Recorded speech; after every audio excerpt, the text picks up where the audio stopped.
6'8" man that benefited from that play to my right. Lane Johnson, how are you? Sir? I'm doing good. I've been having fun. Well, my bad. Leaving you hanging. Yeah, man, a lot more fun to come on, especially starting tomorrow. Now that it's all over. Were you a little nervous the first couple times we spoke to you because we kept pushing and pushing and pushing? No, of course not. Why would I ask that? How about this? Super Bowl champions. How does it sound? Feels good. It's just been so long. The city's been waiting for it for forever, and you're going to see tomorrow why they're so happy about it. Tomorrow's the parade. Tomorrow's the parade. Everything's shut down. Everything's shut down. Schools are shut down. Got Crisco on the light poles. It's SWAT's everywhere where it's big things popping. But Philly keeps putting Crisco and grease on the light poles. They should consider putting super glue on the light poles. Like, maybe that's a better strategy. How long are you going to stay on? Reverse psychology. That's extra work. What? I thought you were here for your smart. Okay. That's extra work. So if you stick them up there, then you got to go up there and get them. Okay, fair enough. I didn't think that like a mousetrap. Fair enough. But we know it's special winning the first Super Bowl in franchise history. But it's got to make it extra special when you beat Bill Belichick and Tom Brady. I mean, they're the most powerful franchise since in our adult life. They've been the one dynasty that we can attach it to. What does that? How does that make it even more special?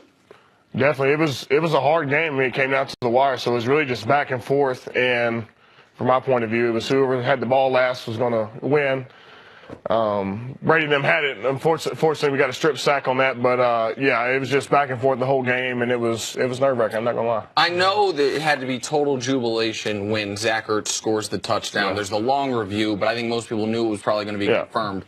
But then, and it's kind of forgotten play, you guys didn't get the 2-point conversion. So all of a sudden, you're only up 5, and as you meant, on the sideline doing it? No, that's what I'm wondering. Like, what's going through your head when you guys kick off and you see Brady? Wait. He's got 220, a timeout, and a touchdown beats us. You couldn't get a perfect scenario to get a 6 ring, 220. Hey, let's go get a last 2-minute drive in. So let's go get this W. It didn't happen though, thank God. And curious though, because then somehow after the strip sack, you guys got the ball back, or they got the ball again. What are you thinking while the Hail Mary's in the air? Well, what can you do? I was mad we didn't get a first down to seal it there, so I was pretty mad about that. So didn't want to put it in his hands. Now, at that point in the game, did you go to the coach? Okay, you guys get the ball back. You went to the coaches? Did you? No, they went to me. They came to our side. They got in the jam front and smashed, and nothing really happened. It's really hard to run against New England. They probably was in a gap defense, right? Yes. But you told them to run your way. Huh? I didn't tell them. I think just kind of knew. Okay. Me and you got Big Baller Brand Brooks next to me, the right guard is what I call him. So, yeah, I mean. Now that the dust has settled just a bit, take us back and kind of give us what your thoughts, impressions, and everything was of just being there and taking it all in, because you couldn't really talk about it to anyone because you were so focused on the game. This is the first time your franchise has done this. To be a part of something like that, what does it mean to you, and how did it all kind of play out over the course of the We just had fun and embraced it. We didn't want to go there and kind of be nervous. We wanted to enjoy our time. You know, nobody expected us to be there anyway, so hey, let's go and enjoy it while we can. Pretty much, guys hung out. We went to the mall. I got a new pair of J's, and I'm wearing on right now. You went to the mall. Went to the mall. The Mall of America. The Mall of America. You went shopping. I went shopping. I love it. So got some new shoes, and that's pretty much it. And then towards the end of the week, you couldn't go in there. You get harassed by fans. Just a bad situation. But we had fun. And so Minneapolis, that's my second home. Spent most of my career there. Yeah. So what you're saying is because of the weather, it might have helped the Eagles have some type of advantage, or they were focused on the game because of the weather and the lack of distractions. Yeah, I mean, as soon as you walk outside, you better be focused on survival because it's about -20 wind chill. So, yeah, I mean, we pretty much did that. You know, we did all our media obligations, and then when it was time to go practice and get serious with it, that's what we did. We had you on, as Jenna mentioned, a few times throughout the year. One time was right after Carson Wentz got hurt. Yeah. And you seem to have not a false confidence, but a real confidence, not just in your team, but in Nick Foles. You're also one of just a handful of guys that are still on the team that your rookie year was his magical season, right? The 27 touchdown, 2 interception year. How much of your belief in him stemmed from the fact that you had seen him, granted in a different offense, but that you had seen him when you first got to the league have one of the best statistical seasons we've ever seen? I was just thinking, you know, my rookie year, he had great success. So I've seen it before.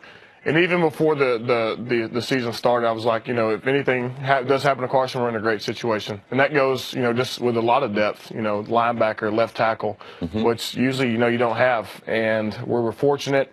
It's terrible what happened with Carson, but we did. I mean, as soon as Nick got in the rhythm, and got in the offense that he liked, man, it was just really, taking off from there. Lane, one of the things I think we were all really impressed with afterwards was Doug Peterson's play calling. I think we thought he was going to go out there and call a pretty fearless game. I don't think anyone thought he was just going to be lights out, thrill-seeking. Yeah.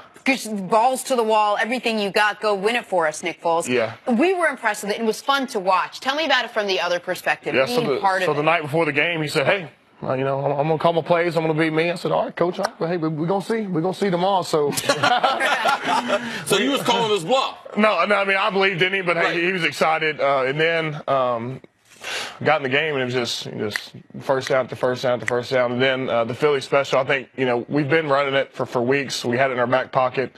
And I think Nick mentioned it to Doug. I was hoping that we'd run it in that situation and got it done. So just when you practice it successfully? Successfully, yeah. There was many times where we dropped the ball. It was late on the timing, it was messed up. So yeah, we got it done though when we needed to. So you were on the front side of the play. He's the right tackle. He's decoying them, making them think that they're going to the strong side. Yeah, like wide. a bootleg. Yeah. Yes, you're trying to get them to hook it in. Your guy takes the bait. So you had an easy job sealing off that. What were you thinking? What were you thinking, though? So snap counts on my name. So he went, hey, Lane. And on second lane, I was just like, hey, better not jump off sides. Or, hey, Twitter, gonna be popping, gonna be steaming. So not only was it called the Philly special, but the count was on my name. Because it's supposed to, if I'm not mistaken, he's pretending he's going lineman to lineman to tell him the new play. Exactly. And so he's standing behind you at the moment. To make it look like an audible. Exactly. That's exactly what happened. Yeah, I came up, called my name, and, made it look interesting, and snapped the ball, and we ran the bootleg, and, Nick kind of stalls and runs out, and all right. So the story of the game is the amazing the Patriots near comeback. Nick Foles MVP. There's the Brandon Graham strip sack, which you alluded to, which was the play that nearly sealed the game.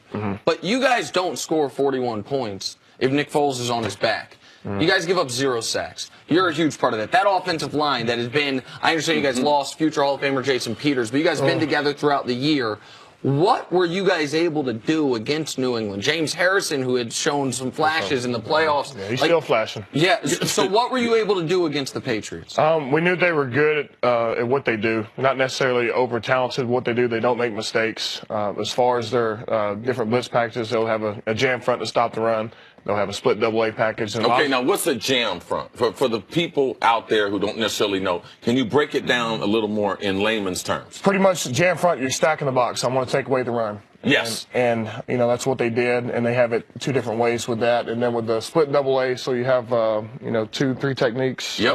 The defensive tackles move right over the gap to the left and to the right of the center. Linebackers in the middle, and they did a lot of green dog blitzes. So that's where the linebacker act like he's coming or fake like he's dropping out and then come and blitz delay. So what they try to do is get the tackle's eyes to leave him and go to the other keys, and so he can have free access to the quarterback. So needless to say, we picked up on all that stuff. It sounds more complicated than it is. That's what a lineman's job is. So, but that's pretty much what it was. You alluded, just real quick follow about James Harrison.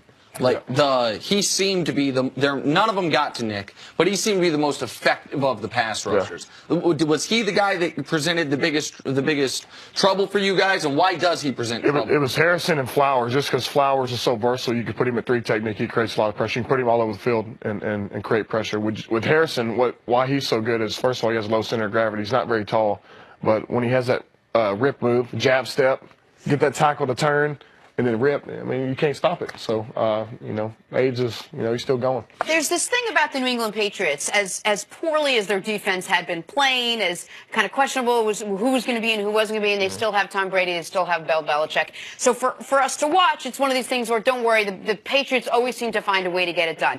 Having, being in there in the trenches and watching when you're on the sideline, watching this team play and watching the way they work with Bill Belichick, what is it about this team that people seem like they're so intimidated by?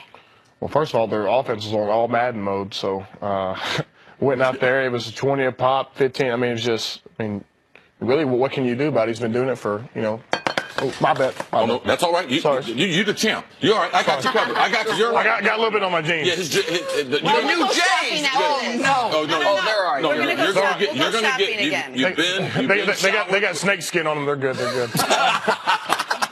So where were we? Well, I done lost my train. About the Patriots, you said the Patriots. Yeah, just their offense is clicking, and they've been on all Madden for a number of years, and that's really what it was. And we knew it was going to be a shootout as far as offenses, so and that's really what it was. Man, we got to thank you. We got to thank you're causing the Dallas Cowboys and Jerry Jones not to get any sleep. My man Nick Wright, he didn't give you guys any type of chance because I played a couple years in Philly. I'm rolling with the I'm rolling with the underdog. Wait. No, you can't be an underdog anymore. He's a top dog. Lane, you're sticking around for another segment, right? I am. I'll be.